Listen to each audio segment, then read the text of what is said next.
атлы мәхәббәт гимны «Һаман яратам» шигыренең сүзләрен язып та, халык күңеленә үтеп керә алыр иде ул Зөлфәт Маликов. Мин хан түгел, Зөлфәт кенә дигән шагыйрь иҗаты белән ханнардан биегрәк күтәрелгән халыкның үз шагыйре, җырчы шагыйре ул.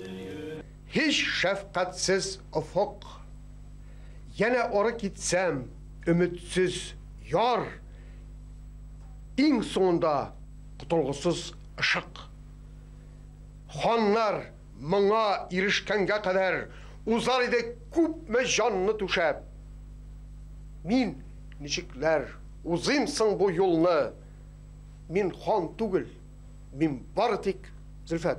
Соңгы арада шәхесләрне барлау, исемнәрен мәңгеләштерү уңаеннан истәлек такталары кую, урамга исемнәрен бирү, искә алу кичәләре ешайды.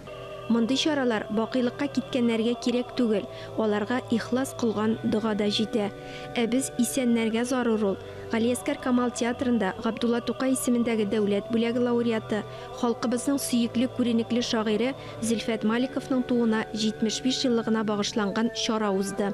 Мәшһүребез Зөлфәт абыйның вафатына 15 ел үтеп киткән. Халык, укучылар аның иҗатын өйрәнә.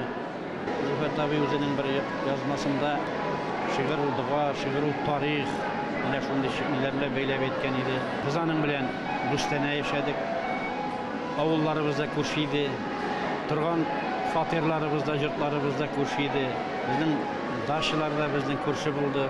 Зөлфәт абыйдан аның иҗатыннан үрнәк алып, менә шушы устазым дип санап, дустым дип санап яшәдем.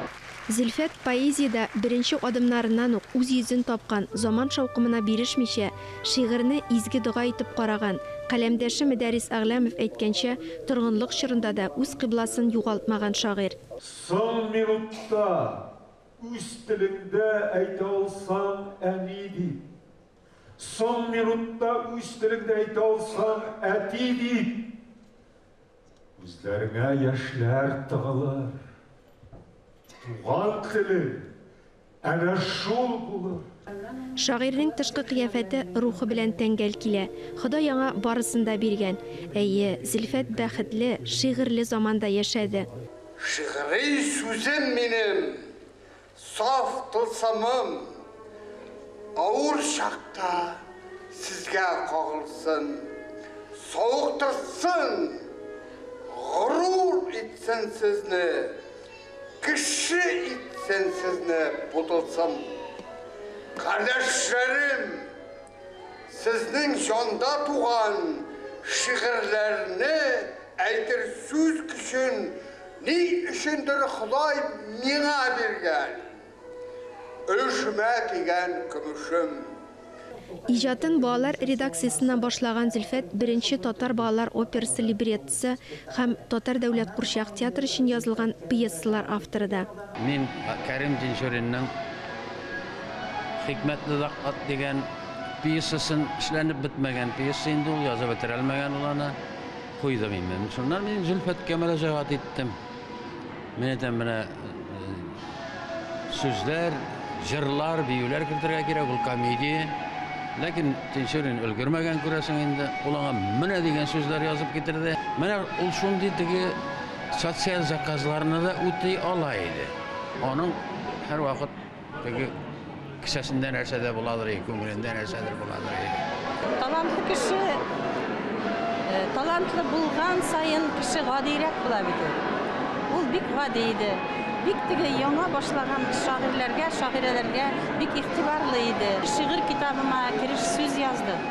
Аннары мин аның күп кенә шигырьләренә җырлар, романслар, вальслар иҗат иттем.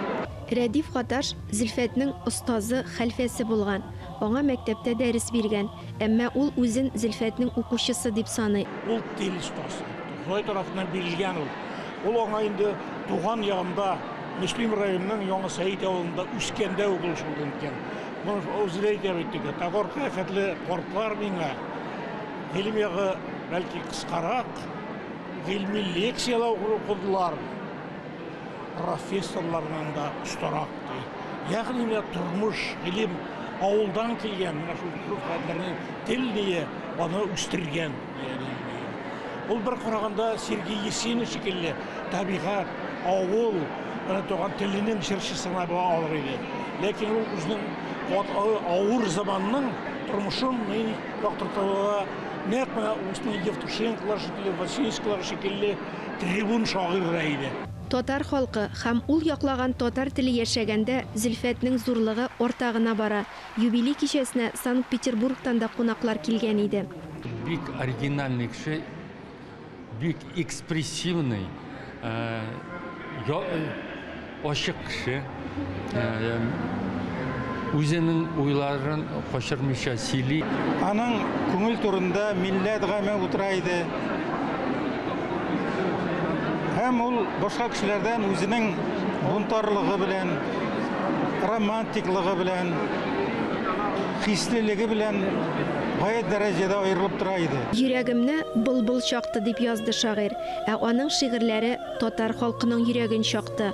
Гасырлардан гасырларга узып бара безнең Зөлфәт абыебыз. Аның шигырьләре бишек җырларына әверелеп, яңа буынны тәрбияли.